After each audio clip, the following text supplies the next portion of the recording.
Хэсгийг оруулж байгаарай. За би зүгээр хилцэх асуудал дээр л одоо үг хэлээд бас яахгүй болохгүй нэ. Ерөнхийдөө 3 дугаар хилцүүлд бас чуулган дээр явж байгаа. Чуулган дээрээс бас хурал даргалагч. За чуулганы нэгдсэн уралдаанаас хурал даргалагч биш. Нэгдсэн уралдаанаас 6 асуудал байгаа. Хурал даргалагчийн миний санджаар 1-2 асуудал байгаа.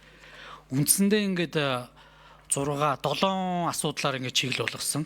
Энэ асуудлуудыг хэрхэн яаж шийдвэрлэх вэ гэдэг нь гавыг дарах яг энэ санал хураахын өмнө нэг танилцуулчмаар байгаамаа.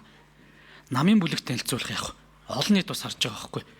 Яг энэ яригдчихсэн за эргээд тэр 635 тэрбум төгрөгийн өртөгтэй эрхчил санхүүжилт 179 тэрбум төгрөгийн хөрөнгө оруулалтуудыг хэрхэн яаж шийдвэ?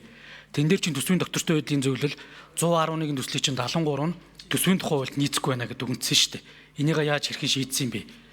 За эргээд тэр Менцайгийн гишүүн хүртэл бас нэг л нөөцөөс бууруулах юм ярьжсэн. Тэр яаж шийдэгдсэн? За эргээд энэ эмчнэрийн болоод энэ халамжийн гишүүдийн яриад исэн зүйлүүд хэрхэн яаж шийдэгдсэн бэ гэдгийг төсвийн ажлын сэхлийн ахлагчийн хувьд гишүүдэд асуулт хариулт боломж байхгүй учраас та нэг мэдээлэл хийж өгөөч. Тантай нэг одоо энэ дэр марах гэдэг зүйл биш. Дэгээрээ та хийх хэрэгтэй байхгүй.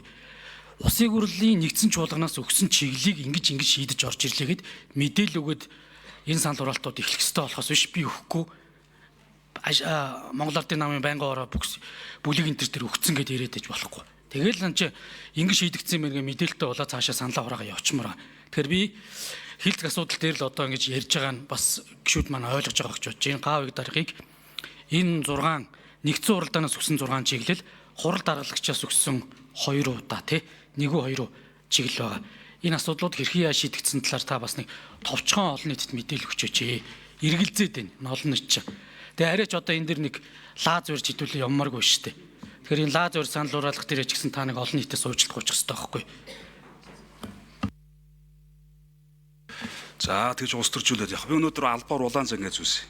За ингээ улаан зангай зүүчгэр та нар ногоон дээрээ дарах нь уу, улаан дээрээ дарах нь уу? Тэгээ иргэд бас гишүүд маань тэрийг яаж хүлээж авах нь уу? Тэгээд өөрснөө шийдвэр гаргана үз.